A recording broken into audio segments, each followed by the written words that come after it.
ఢిల్లీలో పర్మిషన్ ఇవ్వండి, గల్లీలో వీళ్ళు కుర్చీలో కూడా కూర్చునే పరిస్థితి లేదు. కాబట్టి ఢిల్లీలో మీ అగ్రనాయకుల పర్మిషన్ తీసుకోండి. ఈ 42% బీసీలకు సపరేట్గా పెట్టండి, 10% ముస్లింల కోసం సపరేట్గా పెట్టండి. ఆ క్లారిటీ ఇవ్వండి, ఆ స్పష్టత ఇవ్వండి. ఆ తర్వాత బీజేపీ గనక సంతకం పెట్టకపోతే, గవర్నర్ గారు గనక సంతకం పెట్టకపోతే మేము ఈ దీక్ష ఇక్కడ కాదు ఢిల్లీకి పోయి జంతర్ మంతర్ మీద అక్కడే చేస్తామని కూడా ఈ సందర్భంగా మీకు తెలియజేస్తా ఉన్నా.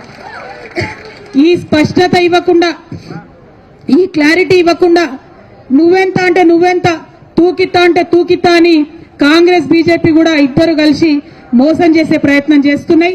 బీసీ బిడ్డలను మభ్యపెట్టే ప్రయత్నం చేస్తున్నాయి. ఈ ప్రయత్నాన్ని మాత్రం మేము ఎట్టి పరిస్థితుల్లో సఫలం చేయనిచ్చేది లేదు. ఇక రెండో విషయం, మేము 72 గంటలు దీక్ష చేస్తాం, మేమే అన్నం తినం, మేమే నీళ్లు తాగం, 72 గంటలు ఇక్కడ కూర్చుంటాం మా బీసీ బిడ్డల కోసం అంటే ప్రభుత్వం భయపడుతోంది, పర్మిషన్ ఇస్తలేదు. ఇవ్వాలంటే మనం 10 నుంచి 4 వరకే ఉండాలంట. నేను డిమాండ్ చేస్తా ఉన్నా, ఆనాడు ఉమ్మడి ఆంధ్రప్రదేశ్లోనే 48 గంటలు నిరంతర నిరాహార దీక్ష అంబేద్కర్ విగ్రహాన్ని అసెంబ్లీలో పెట్టడం కోసం చేసినాం. మీరు ఆంధ్రోళ్ళ కన్నా పాపం అయిపోయినరా? ఆంధ్ర సర్కార్ కన్నా పాపం అయిపోయినరా మీరు? ఆనాడు ఉమ్మడి ఆంధ్రప్రదేశ్లో సమైక్యాంధ్ర పాలకులు కూడా పర్మిషన్ ఇచ్చిండ్రు. ధర్నా చౌక్ ఓపెన్ చేసినా అని చెప్పి ఢిల్లీలో గప్పాలు కొడతారు మన ముఖ్యమంత్రి గారు, కానీ మాకు పర్మిషన్ ఇవ్వడానికి ఎందుకు భయపడతా ఉన్నారు? మేము ఇప్పుడు మళ్ళీ డిమాండ్ చేస్తున్నాం ప్రభుత్వాన్ని, మాకు 72 గంటల నిరంతర నిరాహార దీక్ష కోసం పర్మిషన్ ఇవ్వాలి. हम दिन में भी यहीं पे बैठेंगे, रात में भी यहीं पे बैठेंगे, लेकिन जिद नहीं छोड़ेंगे, पानी नहीं पिएंगे, खाना नहीं खाएंगे, जब तक बीसी का बिल नहीं लाएंगे.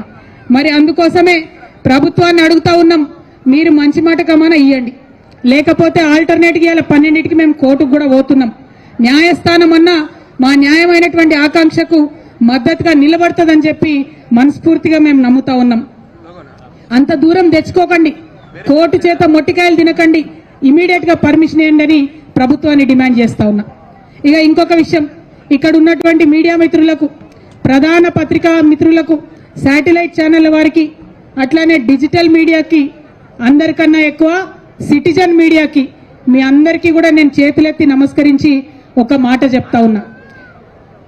మన ప్రజాస్వామ్యంలో 4 స్తంభాలు ఉంటే మీడియా అన్నిటికన్నా పవర్ఫుల్ స్తంభం. ఎందుకంటే మిగతా 3 స్తంభాలను కూడా ప్రశ్నించగలిగేటటువంటి అధికారం కేవలం మీడియాకు మాత్రమే ఉంటుంది. మిగతా 3 స్తంభాల యొక్క జవాబుదారీతనాన్ని లెక్కలు తీసి చెప్పేటటువంటి ఆస్కారం, అవకాశం కూడా కేవలం మీడియా మిత్రులకే ఉంటుంది. మీరేదో జాగృతోళ్ళు ధర్నా పెట్టినరు, యూపీఎఫ్ఓలు ధర్నా పెట్టినరు, మేము లైవ్ ఇచ్చినాం, 1-2 హెడ్లైన్స్ కొట్టినాం, అయిపోయింది అని అనుకోకండి దయచేసి.